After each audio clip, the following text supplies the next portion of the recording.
What is up, guys? Welcome back to the channel.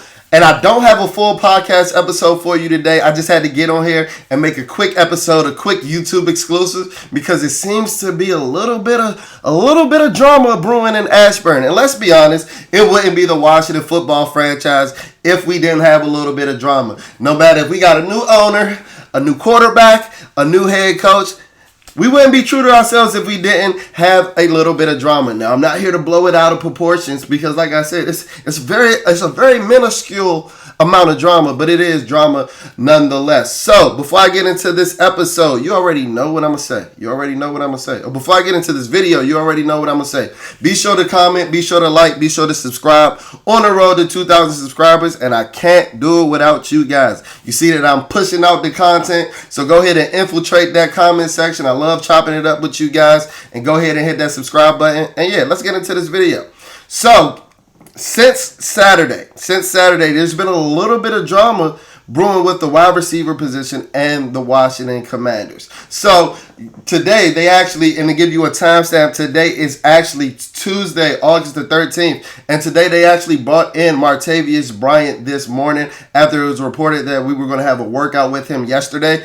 And, you know, when Dan Quinn in his pre-practice press conference this morning, he mentioned that, you know, Martavis Bryant, who was a 2014 draft pick with the Pittsburgh Steelers, who in his prime, which was very many moons ago, was a stud. Height, weight, speed specimen, 6'4", 210 pounds, used to run a 4.3. I doubt that he runs that now.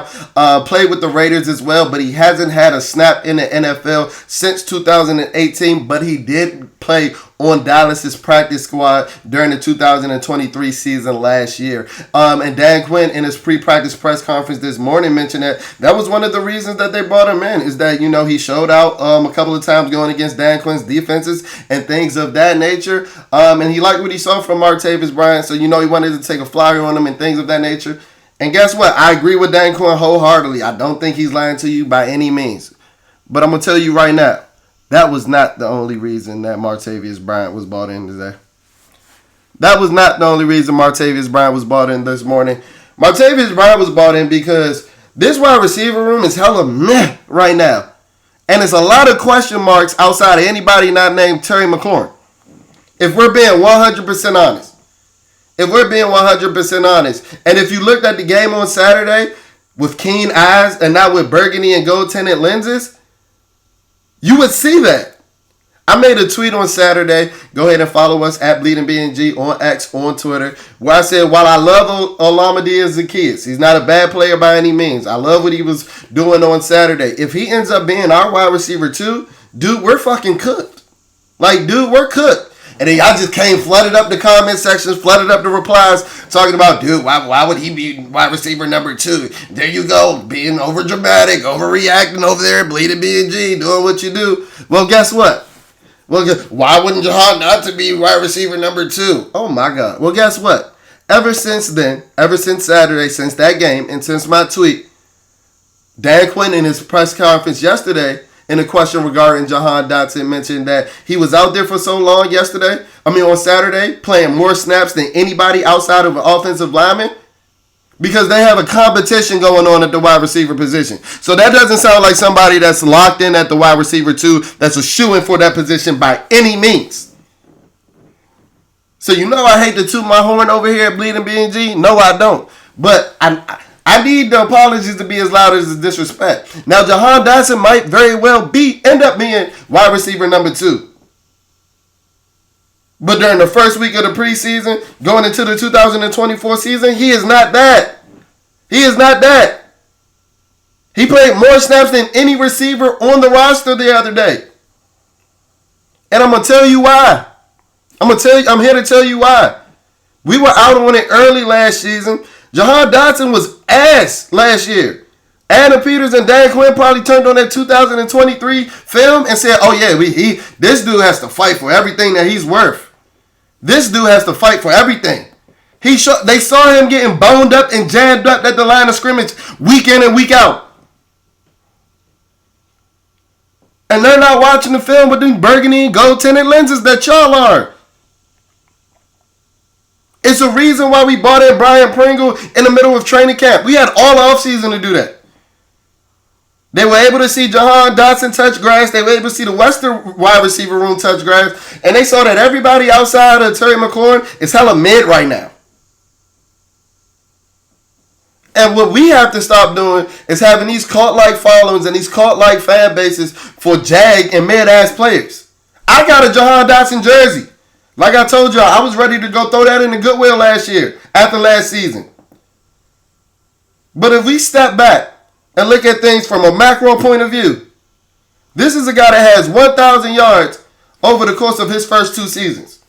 Now, no matter how you got that, if you step back and look at that, that's hella mid. He averages 500 yards a season. He played every game last year.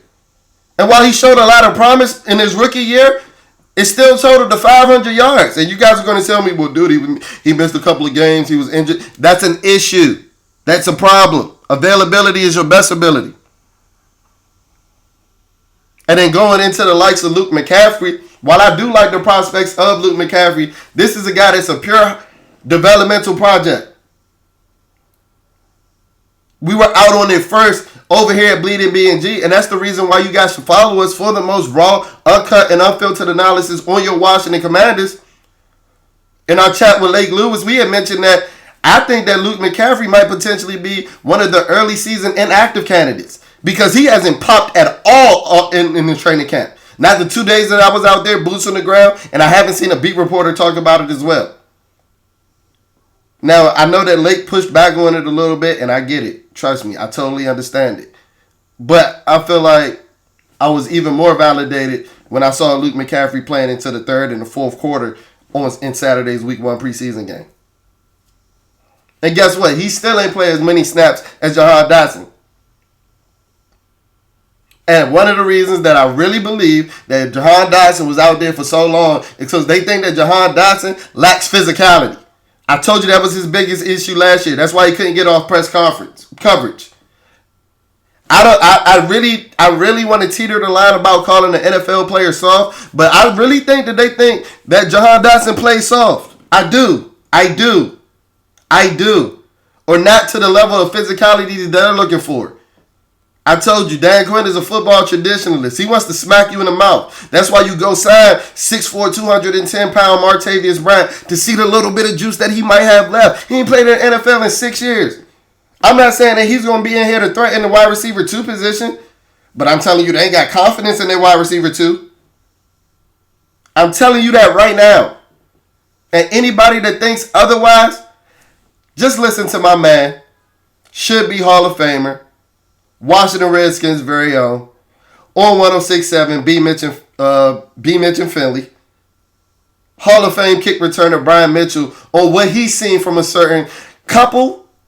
I don't know if it's an individual. I don't know if he's talking about 1 or 2 people. I'm going to just let him tell you what he's seen from the wide receivers in practice. And that's the reason you bring him into the camp. Because what if it hits? And nobody on the roster can sit up here and complain because if you were hitting how you're supposed to, they probably wouldn't bring him in. So, hey, man, JP and I talk about a lot of different things. I want people to just understand. And there are times when we start talking about professional football players as if they're kids. And the fact that I played, I don't feel sorry for nobody.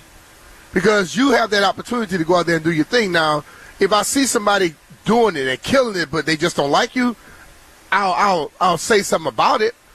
But if I know you have exceptional talent and you're not producing it on a regular basis, whatever happens at that point. That's the way I feel about it. And I watch people walk around like they're owed something. No. In this profession, you take everything that you want. You have to go out there and kick down the door to get it. And I'm watching dudes pouting and walking around sulking. What the hell is that? This is not Little League. This is the big leagues. And if you can't understand competition is going to be present and forget about it and move on and just go full speed every day, every play, every opportunity, then that's on you because people get cut based off of body language. Okay? People get cut based off of body language. If I got 2 guys fighting for a job, One guy goes full speed every day. One guy's running the extra yard or extra 2 yards. The other guy walks around stomping his feet like a little petulant-ass child, like you said yesterday. Okay? And you don't do the things you're supposed to do, I'm probably going to take the guy with the more energy. Pouting. Entitlement. Going through the motions.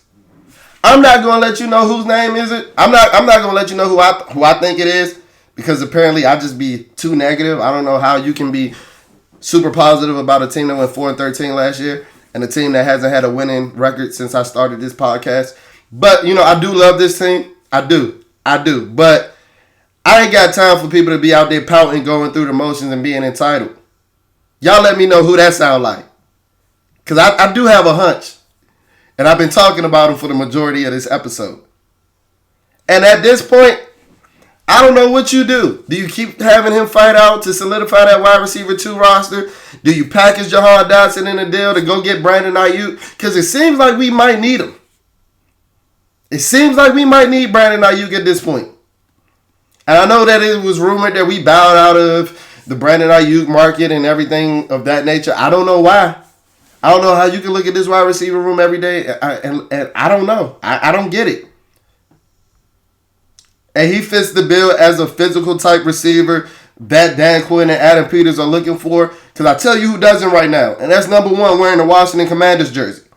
Go look at the bubble screen that Terry McLaurin caught in the first drive from Jaden Daniels. Go look at Jahan Dotson's blocking effort on that. And that'll tell you why he played 32 snaps on Saturday, excuse me. And that'll tell you why I think that's him that Brian Mitchell is talking about. Because he was lackadaisical and going through the motion in that rep. And then he proceeded to go trip up against a third-string wide receiver after that. So, yeah, man, I'm not here to ring the alarm too much. I just want y'all to open up your eyes because, that's what we're here for, to give you the most raw, uncut, and unfiltered analysis on the Washington Commanders. And, I told y'all in my last episode it's time to have a discussion about Jahan Dotson. Well, it seems like they're having a couple of them over there in Ashburn. That'll do it for this video. Let me know your thoughts. Let me know if you guys think that Dan Quinn might be talking about somebody else. One person I don't think he's talking about is De'Ami Brown. So I'm not even going to entertain that one. And we coined the phrase De'Ami Brown just out there running around. Well, guess what? De'Ami Brown been balling. And ain't no way you about to tell me that Jahan Dotson's been having a better camp than De'Ami Brown. And that's the only thing that Adam Peters and Dan Quinn can go off of. That's the only thing that they've seen. New regime. Dan Quinn talked up De'Ami Brown again in his pre-practice press conference this morning. So I don't think he's the one pouting and going around through the motions and acting entitled. But y'all let me know who y'all think it is. As always, man, please follow us on Instagram. Please follow us on social media at BleedingBNG. BleedingBNG on Twitter. BleedingBNG on Instagram. Hit that subscribe button, comment, like, and I'll be sure to push out more content because football season is here. 'Tis the season.